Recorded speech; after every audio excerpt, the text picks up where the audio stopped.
Okey, Assalamualaikum warahmatullahi wabarakatuh. Alhamdulillah bersama lagi kita pada malam ini. Assalamualaikum. Buat apa tu? Okey, bagi yang tengah bersiap-siap tu, okey, insya-Allah kita buat kerja sambil mendengar lah. Okey. Jadi hari ini seperti yang kita katakan semalam, hari ini adalah sambungan daripada topik semalam. Semalam kalau kita recap balik, kita dapat tahu bahawa dekat mana sebenarnya fokus tu dia terjadi, dia berlaku di mana. Okey, jadi hari ini kita nak tahu apa pula kesan ataupun punca dia apabila kita punya rumah fokus tu rosak ataupun terjejas lah. Ada apa-apa something berlaku ke. Jadi kita nak tahu apa punca dia, apa simptom-simptom yang akan berlaku. Okey, lepas tu kita nak tahu juga apa cara untuk kita nak tahu ataupun investigate, atau kita nak guna test apa untuk mengetahui jika kita ada masalah-masalah dekat kita punya rumah fokus tu. Okey. Okey, jadi tanpa kita Assalamualaikum. Selamat datang kepada yang menonton. Okey, jadi sebelum kita start, biar saya perkenalkan diri dulu Okey, nama saya Syazwani Rosli. Saya merupakan homeopath HHT di Bangi.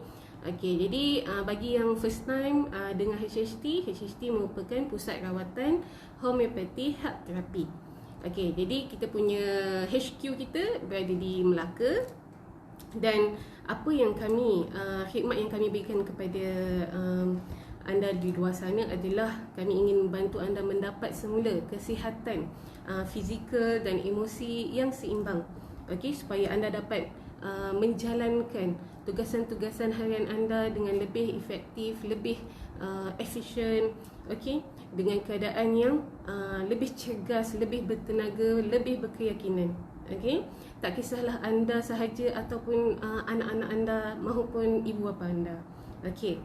Alright. Jadi tanpa kita berlengah lagi, okey, kita teruskan Okey, apa topik kita hari ini adalah kenapa, bukan kenapa, apa yang berlaku bila kita punya rumah fokus kita rosak.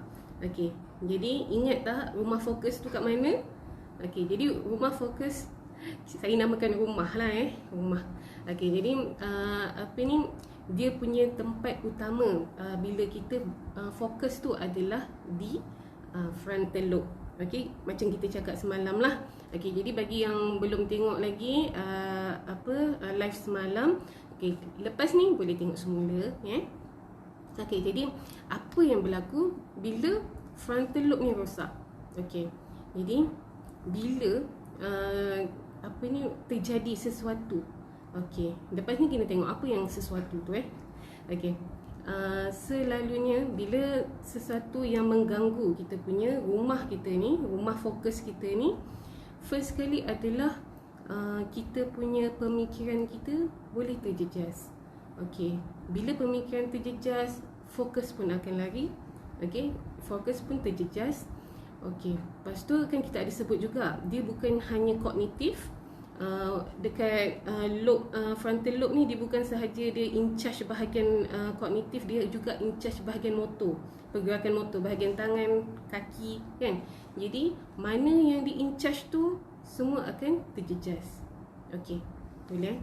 Jadi apa punca? Apa yang boleh menyebabkan kita punya rumah fokus kita ni boleh rosak? Okey, salah satunya yang saya perasan boleh juga boleh dikatakan sangat common, sangat biasa yang berlaku di Malaysia. Okey, salah satunya adalah stroke. Okey, apa yang berlaku dekat stroke? Stroke ni apabila saluran darah yang ke otak kita dia terganggu atau terjejas, yang boleh menyebabkan dia block. Jadi saluran darah tak boleh habis sampai ke otak. Jadi kat situ boleh menyebabkan frontal lobe kita pun terjejas. Okey, jadi itu pertama tadi, stroke tadi itulah. Okey, yang kedua boleh juga jadi kerosakan tu apabila kita berdepan dengan aksiden, contohnya kita panggil trauma lah, okey, dalam medik kita panggil trauma. Okey, jadi bila aksiden, contohnya macam dia terhentak lah, okey, bila terlanggar something lepas tu kita terhentak dekat steering ke ataupun dekat cermin kereta ke, okey, jadi ini kalau hentakan tu memang impak dia sangat kuat, memang boleh terjejas sangat. Okey, jadi bila terjejas tu itulah beberapa perkara yang saya sebutkan tadi tu boleh efek dia. Okey, mungkin tak semua, mungkin sesetengah kalau dia tak terlalu serius. Okey, jadi dia tengok intensiti keadaan keseriusan dia dalam impact tu, impak accident tu berlaku. Okey. Alright. Jadi selain tu boleh juga jadi disebabkan, kerosakan ni adalah disebabkan jangkitan. Okey, mungkin ada jangkitan kuman, bakteria atau virus yang kita ada juga kes yang daripada kucing pun ada. Okey. Jadi apa yang kita boleh cuba elakkan, contohnya macam kita jaga kebersihan kita. Setiap kali kalau kita pegang apa-apa di luar sana, especially COVID ni, alhamdulillah saya nampak memang semua orang berwaspada. Semua jaga kebersihan semua ni. Jadi seeloknya kita teruskan. Teruskan kita punya habit baru kita ni. Boleh. Okey. Jadi apa lagi yang boleh merosakkan frontal lobe ni adalah ni penyakit lah. Contohnya adalah kanser. Okey, kanser otak. Boleh berlaku di mana-mana bahagian dalam otak ni. Dia boleh menjejaskan saluran darah ke, okey, ataupun dia betul-betul berada di frontal lobe ke. Okey, jadi yang tu memang boleh efekkan terus kita punya apa-apa yang boleh menjejaskan kita punya fokus, kita punya kita nak bercakap, macam contohnya kita nak berfikir, lepas tu kita punya motor. Okey. Jadi apa lagi? Ada lagi tak? Okey, jadi itu adalah apa-apa yang punca yang boleh menyebabkan kita punya rumah fokus tu rosak. Okey. Jadi kita nak tahu apa yang kita boleh nampak gejala dia. Okey. Bila simptom-simptom, bila berlakunya rosaknya kita punya rumah fokus ni. Okey. First kali adalah apabila, kalau macam yang kita punca yang first kita cakap tadi tu, stroke kan. So salah satu gejala yang kita boleh nampak tu adalah lemah sebelah.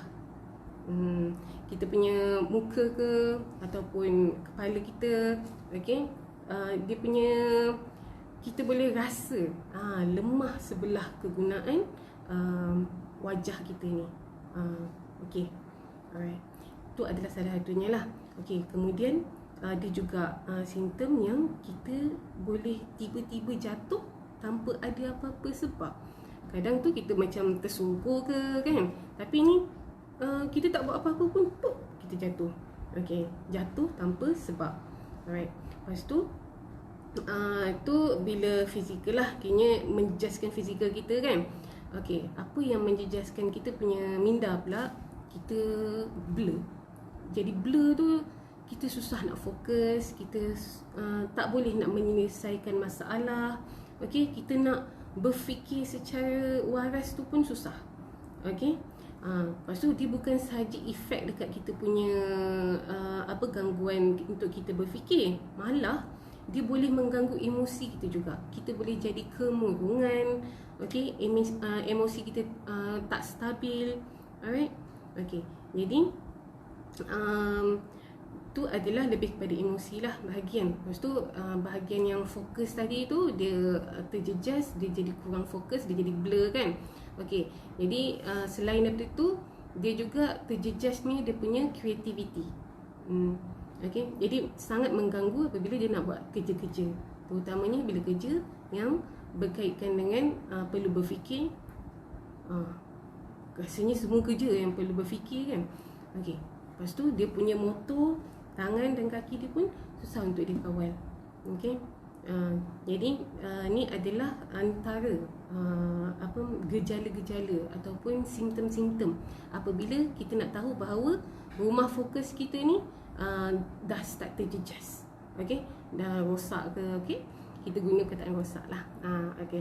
Jadi daripada gejala-gejala ni, bila kita perasan bila adanya ni, okey, jumpa doktor. Okey, jangan berlengah. Okey, dan InsyaAllah bila jumpa doktor tu, doktor akan tahu ni kena buat lebih lagi test, kena ada kajian, kena investigate lebih lagi. Okey, antara investigation yang kita boleh lakukan adalah CT scan yang bahagian otak. Okey, CT scan ni boleh beberapa bahagian. Okey, jadi kita nak spesifikkan daripada otak. Lepas tu MRI. Okey, jadi kat situ kita boleh tahu adanya kelemahan-kelemahan di bahagian-bahagian tertentu. Okey, boleh? Okey, jadi selain daripada gejala-gejala tadi tu, dia lebih kepada simptom kan. Jadi bila berlakunya kerosakan frontal lobe kita ni, rumah fokus kita ni, kalau kita nak tahu penyakit lah kan, penyakit yang berlaku, apa salah satu penyakit yang boleh disebabkan oleh kerosakan frontal lobe ni adalah, salah satunya adalah dementia. Okey, pernah dengar tak? Dementia ni adalah antara yang berlaku apabila kerosakan yang berlaku pada otak kita. Okey, jadi kita mudah lupa. Dia dari situ juga adanya berlaku kecutan kita punya otak. Okey, otak kita tak dapat digunakan secara optimum. Okey, itu adalah salah satu penyakit yang apabila terjejasnya kita punya frontal lobe tu. Okey, boleh ya? Okey, insya-Allah itu sahaja daripada saya pada hari ini. Jadi harapnya anda semua dapat manfaatkan kita punya ilmu pada malam ini, walaupun sekejap tapi padat, betul tak? Okey, jadi yang baru masuk tu kita sebenarnya dah nak habis. Okey, jadi akan kita teruskan lagi untuk minggu hadapan dengan siri fokus kita. Okey, jadi kepada yang tak ikut lagi, yang sebelum-sebelum ni, ikut dulu, baru best untuk kita teruskan sebab dia akan berkait-kait rapat. Okey, boleh? Okey, jadi hari ni kita dapat tahu kenapa.